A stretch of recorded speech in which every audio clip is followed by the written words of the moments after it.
మొట్టమొదటిసారిగా ఎన్టీ రామారావు గారు ముఖ్యమంత్రి అయిన తర్వాత మన భూమి పైన పన్ను కట్టడం ఏంటి, అందుకే భూమి పన్ను రద్దు చేసిన వ్యక్తి నందమూరి తారక రామారావు గారు అని చెప్పి నేను మీకు తెలియజేస్తున్నా. భూమి మీది, ఈ భూమి మీద ఫోటో ఆనాటి పాలకులది. భూమి చుట్టూరు సర్వే రాళ్లపైన కూడా ఫోటో వేసుకునే పరిస్థితికి వచ్చారు. అది ఆలోచించిన తర్వాత నేను ఆలోచించాను, ఒకవేళ వేస్తే మీ నాన్న ఫోటోనో మీ తాత ఎవరైతే ఆ భూమి ఇచ్చారో వాళ్ళ ఫోటో వేయాలి, కానీ వీళ్ళ ఫోటో వేసుకోవడం తప్పని ఆ ఫోటోను రద్దు చేసి రాజముద్రతో ఈ రోజు మీకు పట్టాలు ఇస్తున్నాం.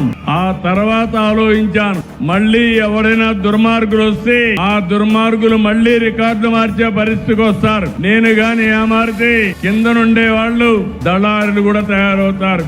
మేము మీకు పట్టా ఇప్పిస్తాం, రేట్ ఎంత ఇస్తామని. అందుకే నేను ఇవన్నీ ఆలోచించి సర్వే మొదలు పెట్టాం, రీసర్వే చేస్తున్నాం.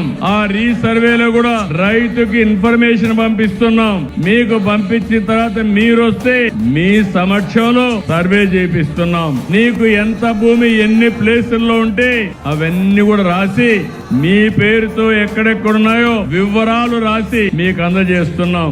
మీరు అవన్నీ చూసుకున్న తర్వాత కరెక్ట్ గా ఉన్నాయని ఒప్పుకుంటే మీరు సంతకం పెడితే అప్పుడు మెడ్రాస్ పంపించి సెక్యూరిటీ ప్రెస్ లో ఈ పుస్తకాలు ప్రింట్ చేస్తున్నాం.